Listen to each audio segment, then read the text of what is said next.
Lining up for the sprint race, absolutely horrible positioning by me. Get ready, It's going way too late green. to fix it.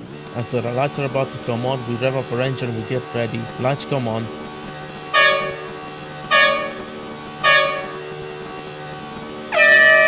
And it slides out, we get an amazing start compared to Yas. We instantly pass him and we're already half a second ahead going into turn 1. As there's already a lot of fighting chaos behind, as Kirkham completely misses his braking point and goes into the side of Everts. Everts is off the track and he gets overtaken by the entire pack. And the highlights for the sprint race for me basically end here. Yeah, my sprint race was rather uneventful. I don't get in any fights from now on and it's just a lonely drive all the way to the end. So since nothing really happens, what I'm gonna do is just go over the major incidents of the sprint race that resulted in penalties.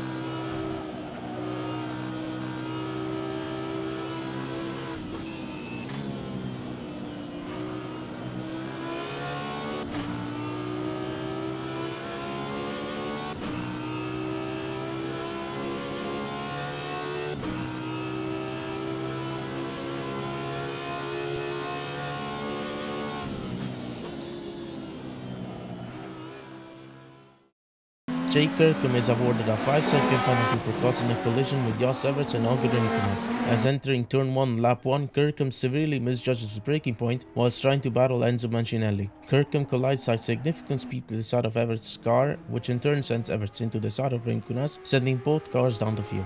Evan Pardy is awarded a 5-second penalty for causing a collision with Enzo Mancinelli. Entering turn 3, Mancinelli, Rimkunas and Pardy are 3 wide. Rimkunas gets ahead, however this leaves Mancinelli and Pardy at the extreme inside and outside of the track respectively. Mancinelli attempts to stick to the inside, however Pardy cuts across to take the racing line whilst Mancinelli is still significantly alongside. As a result, Mancinelli is spun around and loses many positions. Ruber van der Piet is awarded a 5-second penalty for causing a collision with Jay Kirkham. On the entry of turn 6, Van der Piet bumps the rear of Kirkham's car, sending him spinning around and dropping him to the back of the main group of cars. Noah Sparks is awarded a 3-place grid penalty for the feature race for causing a collision with Jay Kirkham.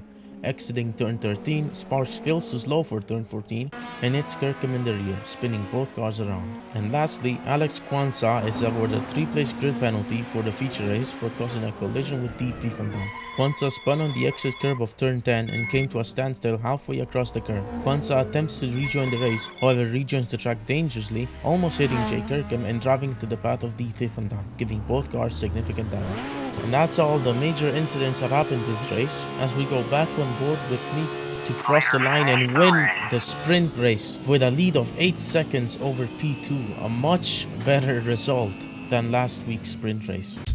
Here we go then, lining up on the grid in P1 for the feature race with Jos Everts and Auger Rimkunas right behind us. Now this feature race wasn't nearly as much of a lonely drive as the sprint race was, so make sure to watch all the way through to the end. Get ready, going green. As the lights are about to come on, we rev up our engine once more. The lights come on.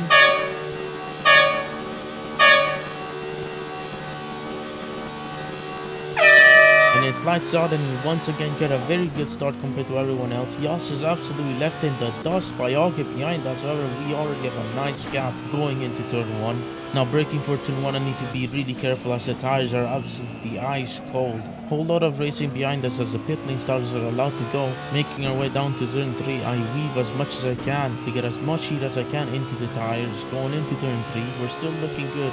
However, Auger looks to be slowly catching us through the long right-hander now, and going into turn 5, Auger gets really close to us. However, coming out of the corner, we manage to pull away as we get a much better exit. Nothing major happens for the rest of the lap. We manage to maintain the gap and even pull away a little bit. However, come next lap, a full course yellow comes out for an incident. And now once again that messes up our strategy and I need to think.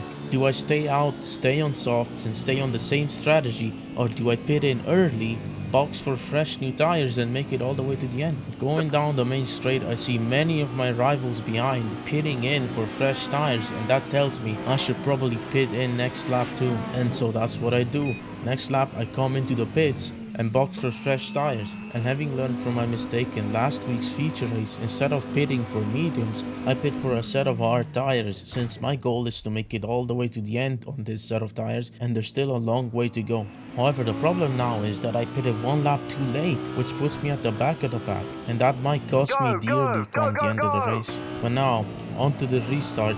We set up a late apex coming out of the final corner, we get a much better exit, and we're now on the tail of Kwanzaa. We take a slipstream, we move over to the right, and we take the slipstream of Jake ahead, as we carry a huge amount of speed all the way down the straight, and we get past 2 cars on the restart, heading down to turn 1. There's a lot of fighting ahead. Kirkham is forced to take the outside line. We get a much better exit on him, and now we're slotted into his slipstream. We chase him down, we move to the outside, heading into turn 3. We're gonna try and move around the outside, however we understeer off the track. We get an off track as well, and we're just forced to slot right back behind Jay, going through the long right-hander, get an awful run through it, and we lose even more time.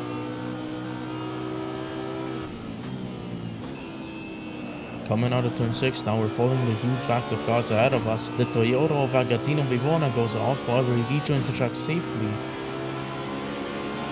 Still chasing the pack of cars ahead, going into the Dunlop order. I'm just waiting for an opportunity to take advantage of. Speaking of, the Toyota of Agatino goes wide. I go down the inside and we pass him up into P9 now. Going through turn 11 now, we're much closer to the pack of cars. Kirkham and Noah are fighting ahead. I try to slot myself into the inside of Noah Sparks. As there's a spinner ahead of us, we gain 2 positions in one corner up into P7. We're now side by side with Jay Kirkham going into the final corner. I try to set up a switchback, but Agatino slots himself into the inside, and coming out of the corner, we're now side by side. I give him a little bit of a nudge coming off of the curb, as I'm trying to get all the slipstream that I can off of Jay Kirkham's car to try and stay alongside him. He still manages to just slightly inch ahead of my car, but now I'm gonna have to slipstream off of his car, and I start to slowly gain back. As we go side by side, going into turn 1, I try to get slipstream off of Jay Kirkham's car with 3 wide. I'm in the middle. I try to go for a switchback, but my car bogs down massively, and I lose the position to Agatino. But now, on the run down to turn 3, Kirkham and Bivona are fighting. Going into turn 3, they're side by side. I see if I can take advantage of it. I managed to get alongside Bivona, but there's no way that I will manage to hang it around the outside, so I slot back in behind him, following him all the way through the long right-hander. Going through and out of turn 6 now, I try to follow him as closely as I can, slot in to get a slipstream, as ahead of us, Marshner and Kirkham are going side by side. On the run down to the Dunlop corner, Bivona goes to protect the inside. I try to go for a switchback to get a better exit on him, but it doesn't work, and I start right back behind him. Through turn 11 now, I'm right on his tail as he goes alongside Marshner. I try to look for a move down the inside, but at the same time he goes for a move down the inside of Marshner. So to avoid an incident, I decide to back out and slot behind both of them.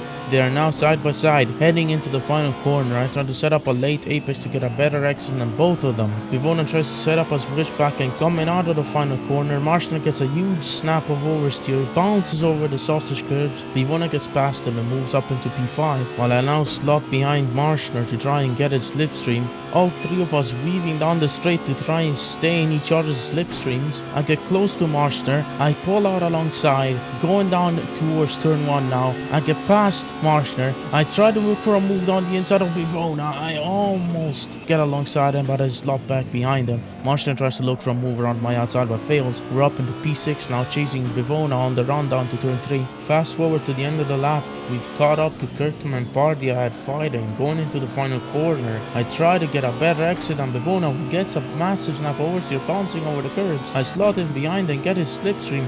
All 4 of us weaving down the straight to get each other's slipstream. Going down the straight, I slowly gain on Bivona.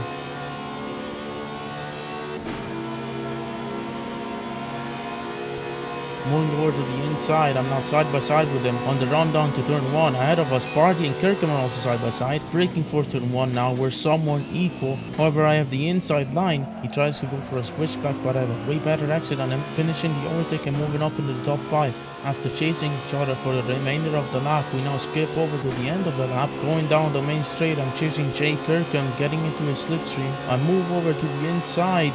We're alongside. He tries to squeeze me as much as he can. He even hits me. We both brake for turn 1. We're alongside. I almost hit Party going into turn 1. And we're still alongside. I give him a little bit of a nudge. On the run down to turn 3 now. More contact. That now allows Lagatino to get back into the fight. They're alongside going into turn 3. And because of that, I've now passed Jay Kirkham as we head into turn 3. I move up into P4. Chasing down Evan Party for the podium positions. However, it's not over yet, as Kirkham gets a really good run through the long right-hander and manages to get alongside me. Going into turn 6, we're once again alongside. He tries to hang it around the outside but understeers wide. I manage to keep the positions as we go on to the run down to the Dunlop corner. He's chasing me down trying to get the slipstream.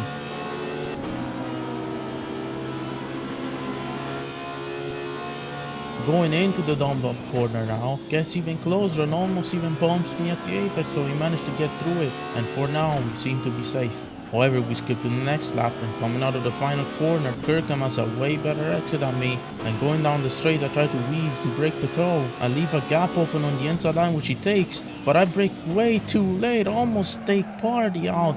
Go way too deep into the corner. That lets Kirkham get right past me, as now I'm under attack by Bivona on the run down to turn 3. He gets alongside me on the inside line. Now going into turn 3, we both slightly tap over. That sends me wide, bouncing over the curb. I almost lose it, but managed to save it. With nowhere to go and not enough time to slow down, I'm forced to rejoin the track right in front of him, and that makes me go deep into the long right-hander, and he gets past me down the inside, and now I'm down to P5. However, on the run down to Dunlop corner, Bivona moves over to the side to give me the position back. He probably thought his overtake was a bit dirty, but in my opinion it was fine. It was just hard racing. But regardless, we're now back up to P4 and chasing Jay Kirkham for the podium positions. Nothing much happens for the next couple laps up until the end of lap 18, where Jay Kirkham's medium tires seem to be giving up, and that's allowed us to get much closer to him. Going down the main straight now, I move back to the racing line, thinking that Kirkham is trying to bait me to touch the red tarmac, which for some reason counts as the pit lane and gives you a speeding penalty if you touch it. However, shortly after, I move right back into his slipstream, chasing him down to turn 1. I slowly gain on him and get closer and closer.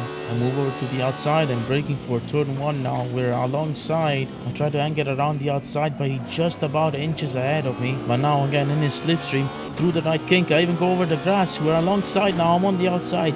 He's on the inside. Going into turn 3 now, I inch slightly ahead of him. Managed to hang it around the outside, bouncing over the curb a little bit. No off track though. But now through the long right-hander, it's not over yet as Kirkham gets close to me, but I know he's gonna try and keep it tight, so I block him. It's not over yet. Going into turn 6 now. He squeezes himself into the smallest gap available. I almost blow up my engine, downshifting to first. Coming out of the corner now, he's ahead, but he gets a really bad exit. That allows me to get right back alongside him through the long right-hander now. I run over the grass. On the run down to Dunlop corner now, he slots in behind me to try and get my slipstream. Tries to look for a move down the inside, but can't. However, as I go over the drop at the apex, my rear gets loose, which allows him to get back alongside me. I try to squeeze him a little through turn 11 now, still hanging in around the outside. We managed to get ahead. I'm going into turn 14 now. He tries to look for a move down the inside. I still hang it around the outside. A little bit of tapping. He pushes me out wide. Going into the final corner now. He tries to set up a switchback, but I cover it off well, and I get a better exit on him. However, now all the way down the straight, he's gonna have the slipstream. It's not over yet. And now going into turn 1, braking. He just about managed to get alongside. Tries to go for a switchback. I park it on the apex, covered off well, and coming out of turn 1, I'm ahead up into P2, and that's the overtake done. And now for the rest of the race, I try my hardest to catch up to Party ahead in P1. One of the drivers who pitted one lap before me under the full course yellow, but no matter how hard I try, I just can't seem to catch up and close the gap in time. And as we come across the line, we finish the race in second place, just 2 seconds behind Party. If only I had pitted started one lap earlier, I would have won. But it's alright, we learn from our mistakes and we come back stronger. And overall, this weekend was much better than last weekend, with a win and a P2 to my name, which brings me up to the top of the standings in the World Drivers' Championship, with my team also being tied for first place in the Constructors. So yeah, that's about it. See you in the next one.